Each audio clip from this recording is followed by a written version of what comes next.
In a time where almost everything is filtered, from photos to conversations and interactions to experiences, the idea of being original is lost in the realities of our world. Going beyond the third dimension, we have reached the technological reality which isn't as realistic as we thought. And the time to be unfiltered and realistic can be found in the pursuit of happiness. Often we question our very own pursuit of happiness. Throughout my childhood, I often thought that happiness was found in my toys and the games I played. Essentially, if I was having fun, I was happy. When I became a teenager, as long as my friends were happy, so was I. However, as I grow into adulthood, I am challenged to search beyond instant gratification and pleasing others, as I endure the pursuit of happiness for myself. On this mission of my own self-discovery, I promise to continue being unique, as I search for happiness being myself. As I grew out of my childhood, I noticed how caved in I became. I was insecure, unnoticeable, and lonely. It was a dark time. I was discovering my sexuality while my classmates were discovering what sports to play and what hair color they should experiment with. I was going through puberty as my family went through a difficult time with the deaths of other family members. Essentially, I was lost. I was a kid with little guidance and it wasn't getting better. I experienced bullying, harassment, and homophobia. It was hard. I was bullying through a period of confusion and rebellion. I had no sense of who I was. However, confronted by these challenges, there was one thing I held on to: being myself, despite not knowing who that was. Although home was not the happiest place to be, at school I was able to be myself among my friends and I was able to smile. My friends were laughing with me and not at me. It became an escape. Being myself while surrounded by darkness was the light at the end of my tunnel, and I was moving towards a positive place. Now, when I moved away from Guam, it felt like I had to restart. While I was experiencing a culture shock, so did my personality. I became more confident in the person I was becoming, and it felt relieving. Being surrounded by different cultures exposed me to a variety of different people. I was able to connect with other cultures and communicate my own.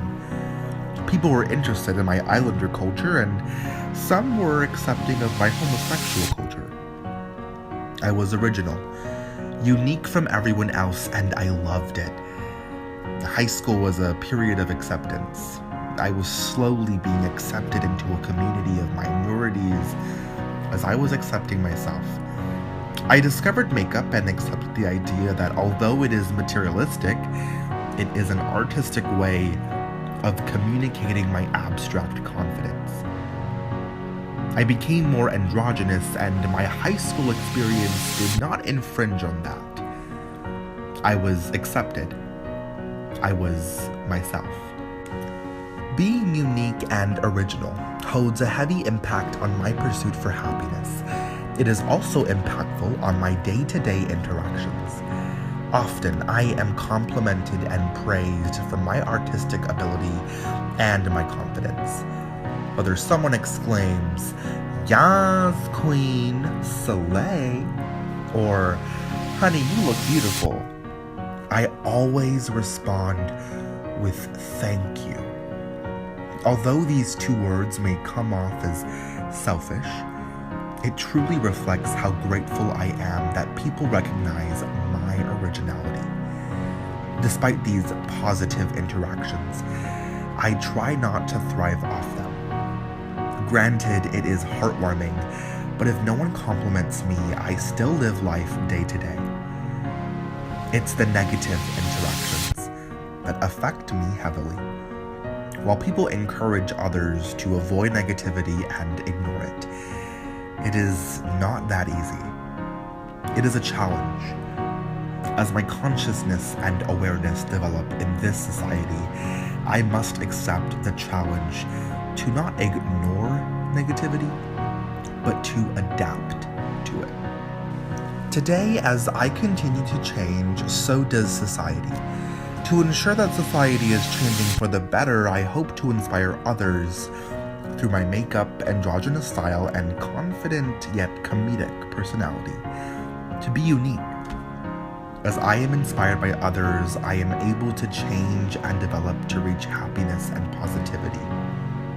To avoid any developmental barrier, I must understand that being myself will allow me to grow, and it is when I stop being myself that I will stop growing.